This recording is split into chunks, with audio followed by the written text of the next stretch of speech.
Ever wonder how a spray nozzle the size of your thumb ended up saving the entire outboard industry? Around 30 years ago, federal regulators handed engine builders a deadline that carburetors had no hope of meeting. However, the rescue didn't come from a boat company. It came from an aircraft parts division, and the first version was so unreliable that owners begged for their carburetors back. Stick with me and you'll see how the fuel injector works, piece by piece, and why the switch had to happen. It opens in a cloud of blue smoke. If you have ever fired up a carbureted two-stroke on a cold morning, you already know the signature. A blue-white cloud drifting across the ramp, a rainbow sheen spreading behind the transom, and that sweet, oily smell everybody secretly kind of loved. That smell was money leaving your wallet. A two-stroke fires every revolution, which is wonderful for power. The problem is the way it breathes. Fresh fuel and air enter the cylinder through the transfer ports while the exhaust port is wide open. Some of that fresh charge sails right past the piston and out the exhaust without ever meeting a spark. The EPA put a number on it. In its assessment, up to 30% of the gasoline passing through the combustion chambers of a conventional two-stroke came out unburned or only partly burned. They also found that among all off-road engine categories, recreational marine engines produced the second highest average level of hydrocarbon exhaust emissions. Imagine dumping 3 gallons out of every 10 straight into the lake. That waste had a cause, and the cause was a brass part almost every boater has cursed at least once. A carburetor is a beautifully dumb device, and I mean that as a compliment. No electricity, no sensors, no software. It runs on physics that were understood before your great-grandfather was born. Air rushing toward the engine gets squeezed through a narrowed throat called a venturi. Squeeze a moving fluid and it speeds up. Speed it up and its pressure drops. That low-pressure zone sits directly over a small brass orifice, the main jet, which is fed from a reservoir called the float bowl.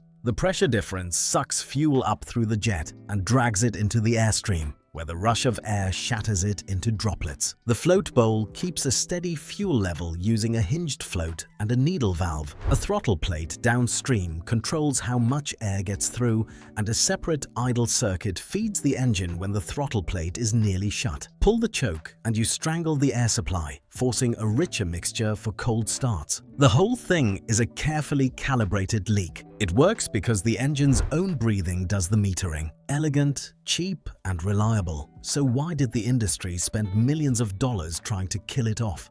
Because a calibrated leak is calibrated for one set of conditions and the real world refuses to cooperate. Those brass jets are fixed. Drill them for a warm day at sea level and the motor runs lean in cold, dense air and rich up at a mountain lake. Change altitude, change temperature, change humidity, and the mixture drifts. Racers and dealers dealt with this by keeping drawers full of jets and rejetting by hand. Then there's the plumbing. A carbureted V6 two-stroke typically wore 3 two-barrel carburetors bolted in a stack, each feeding its own pair of cylinders. Every one needed its throttle shafts synchronized, its linkage timed to the ignition, and its idle mixture set. Get one slightly off and a single bank ran leaner than the others, which is a fine way to cook a piston. Float bowls also sit in a boat, and boats pitch and roll and sit unused for 8 months. Fuel evaporates out of the bowl and leaves varnish behind, gumming up passages you can barely see. Add ethanol-blended pump gas, which loves to absorb water and attack older rubber and gaskets, and spring commissioning turns into carburetor surgery. Worst of all, a carburetor has no feedback. It cannot tell when it is running badly. It has no idea the engine is cold, overheating, or drowning in its own fuel. It meters and it hopes. Boaters tolerated every bit of it for decades. Then the federal government sat down and stopped tolerating it entirely. Roughly 30 years ago, the EPA finalized a rule that landed on the marine industry like a dropped anchor. It set exhaust emission standards for new spark ignition gas gasoline marine engines, outboards, personal watercraft and jet boats, beginning with the model year that followed, and phased them in fully over about 9 model years. The target was blunt: a 75% reduction in hydrocarbon emissions from these engines once the fleet turned over. Regulators estimated the cost at roughly 10 to 15% more per engine, or around $700 each. California went harder. Shortly afterward, the state's Air Resources Board adopted its own standards for outboard, tougher than the federal ones, and phased in ahead of them. That is where the star rating stickers on new motors came from. Now do the math from an engine builder's chair. The conventional carbureted two-stroke, the product that had powered American boating for half a century, could not be made to comply. Not with better jets, not with cleverer porting, not with a bigger muffler. The fuel had to stop leaving through the exhaust port, which meant somebody had to control precisely when and where every drop of it entered the cylinder. A carburetor cannot do that. Something else had to. That answer had been sitting on a shelf for 40 years, and nobody in boating saw it coming. The device that rescued Outboards was not invented by a boat company, a car company, or a motorcycle company. It came out of Bendix, specifically its Eclipse Aviation division, whose day job was building carburetors for aircraft. An engineer there named Robert Sutton started experimenting in the early 50s. By the middle of that decade, he had test cars running on the road with an electronically controlled injection system called the electrojector. It went on sale as a factory option on the Rambler Rebel for $395, and shortly afterward, Chrysler offered it on the 300D, the DeSoto Adventurer, the Dodge D500, and the Plymouth Fury. Here is the part that gets left out of the story. The electrojector's control unit was analog, not digital. Microprocessors didn't exist yet, and because power transistors were painfully expensive, the earliest control boxes used vacuum tubes. Sutton noted they needed 30 seconds or more to warm up before the car would run properly. Roughly 35 of the Chrysler cars went out with the system. Nearly all of them came back and were retrofitted with 4-barrel carburetors. The electronics couldn't survive the heat and vibration under a hood, and they were too slow to keep up with a running engine. Bendix sold the patents to Bosch. Bosch turned them into D-Jetronic, which appeared on a Volkswagen and was adopted by Mercedes-Benz, Porsche, Volvo, Saab, and Citroën.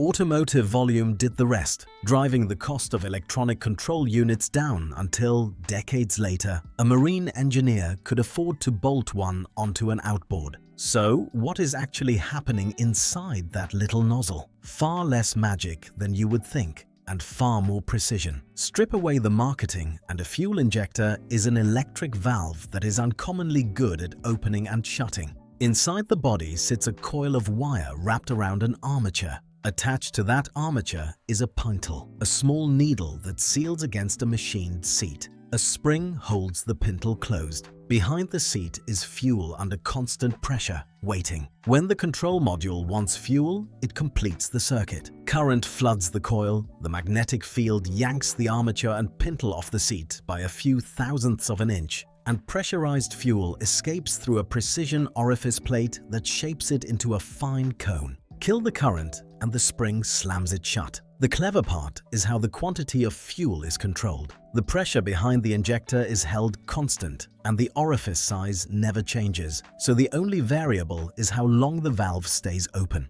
That duration is called pulse width, and it's measured in milliseconds, a couple of them at idle, stretching out under load. Widen the pulse, and the mixture goes richer. Narrow it, and it goes leaner. Fuel delivery becomes a matter of timekeeping rather than suction. Compare that with a carburetor. A carburetor needs air moving fast through the venturi to pull fuel and break it up. So, at idle and low speed, atomization is mediocre. An injector doesn't care what the air is doing. Constant pressure through a fixed orifice produces the same fine mist at every RPM. Smaller droplets mean more fuel surface area exposed to the flame front, which means a faster, more complete burn. More of what you paid for turns into thrust instead of haze. But that injector needs fuel arriving at a rock-steady pressure, and in a boat, that's harder than it sounds. This is the part of an outboard nobody talks about, and it's the part that had to be reinvented for marine use. The journey starts at the tank, a low-pressure lift pump, On many two-stroke outboards, a mechanical diaphragm pump driven by the pressure pulses in the crankcase itself draws fuel through a water-separating filter.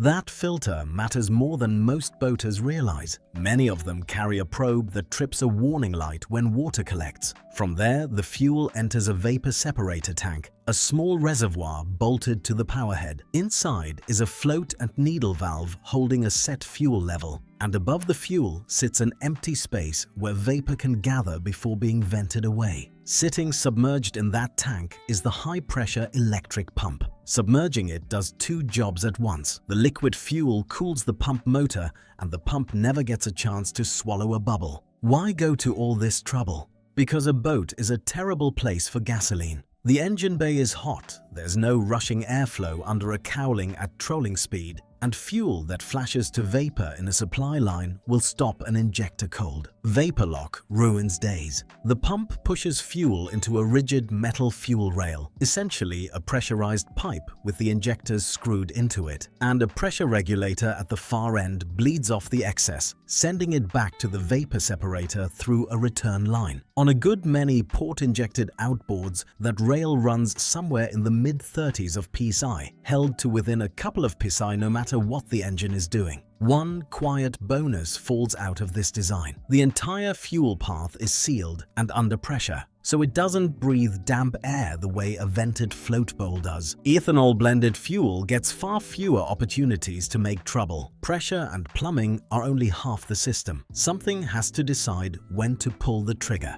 Don't panic. We are not going deep into software. The control module on an outboard is better understood as an extremely fast bookkeeper. It reads a handful of simple sensors. A throttle position sensor reports how far you've pushed the lever. A manifold pressure sensor reports how hard the engine is breathing. Air temperature and engine temperature sensors report how dense the incoming charge is and how warm the block has become. A trigger on the flywheel reports crankshaft position and engine speed. Later, motors added an oxygen sensor in the exhaust that samples what actually comes out the back. From RPM, manifold pressure, and air temperature, the module calculates the mass of air entering each cylinder, then looks up the matching quantity of fuel in a table its engineers built on a dynamometer. It adds extra fuel while the block is warming, more again at wide open throttle, and trims the whole thing on the fly as conditions change. Cranking on a frosty morning, it delivers a rich shot without you touching anything. No choke knob, no primer bulb ritual, no rejetting when you trailer to a mountain lake.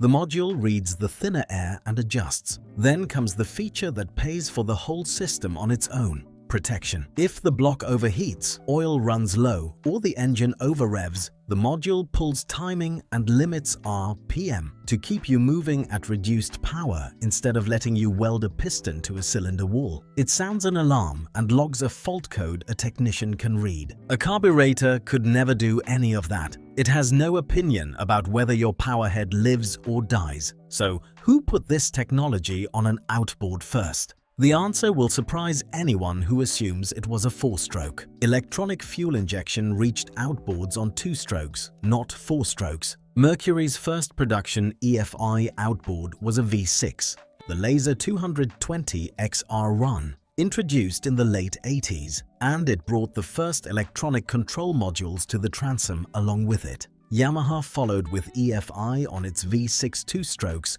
in the range of 150 to 250 horsepower. The four-stroke breakthrough came from Suzuki. Their DF60 and DF70 arrived as the first four-stroke outboards on the market with multi-point sequential electronic fuel injection, metering fuel to each cylinder individually and compensating automatically for cold starts. The powerhead was adapted from a 1,298 cubic centimeter automotive four-cylinder, which is precisely how the price stayed sane. They won an NMMA Innovation Award and certified to the toughest standard on the phase-in calendar. Honda answered a year later with the BF 115 and BF 130, adopting programmed fuel injection and twin balancer shafts for the first time in a Honda outboard, and lifting the ceiling for four-stroke outboard power from about 90 to 130. Yamaha's F100 and F115 landed in the same window.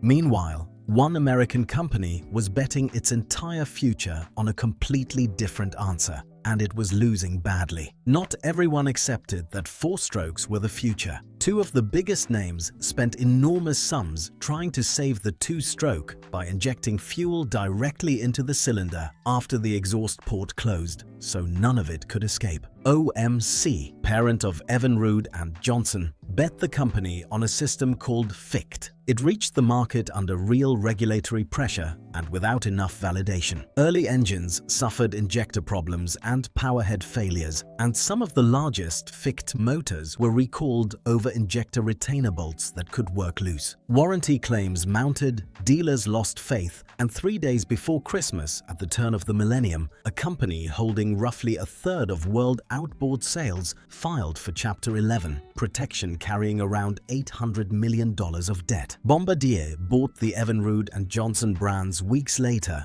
and re-engineered FICHT into E-Tech.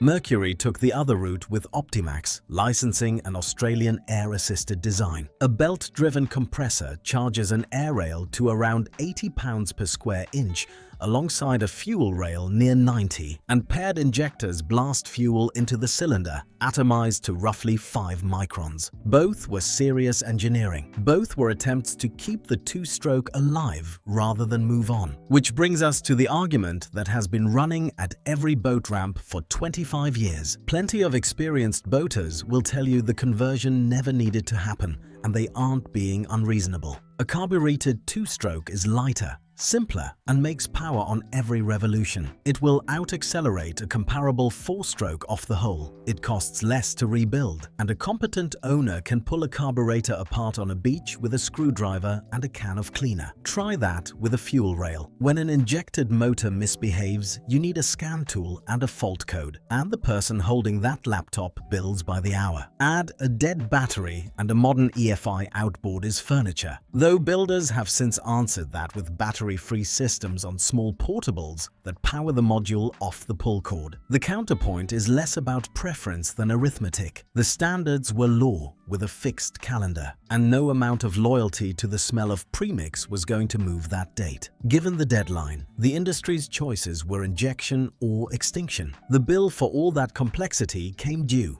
and the payoff shows up in numbers almost nobody predicted. Look at what the American outboard market became. Recent industry figures put annual US outboard engine sales at roughly 267,000 units, worth roughly $3.5 billion, with an average retail price above $13,000. The single strongest slice is engines of 300 horsepower and above at nearly 40,000 units. Sit with that. The hottest segment in the business is high-output motors that could not exist under current emissions law without precise electronic fuel metering. The injector didn't limit outboard performance. It unlocked the biggest, most powerful motors ever hung on a transom and made them clean enough to sell. The technology worked its way down the range too. Fuel injection now appears on portable motors in the 8 to 10 horsepower range, some without needing a battery at all, which spares you yanking a starter rope 30 times in a rocking boat. The blue haze at the ramp is gone. Most people under 40 have never smelled it, and the rest of us mostly remember it fondly because we've forgotten the rebuild bills. A thumb-sized nozzle, born inside an aircraft parts shop, kept an entire American industry afloat and profitable. If you enjoyed this one, Inside the Viking Factory, How America Built the Boats of American Dreams is the one you'll want next. Every so often, an industry gets saved by something small enough to lose in a tackle box. The fuel injector is that thing. It was born from a deadline nobody wanted, and it became the reason your motor lights off in the cold, sips fuel, and outlasts anything your father ran. Keep the tank clean, keep the filter fresh, and I'll see you on the water.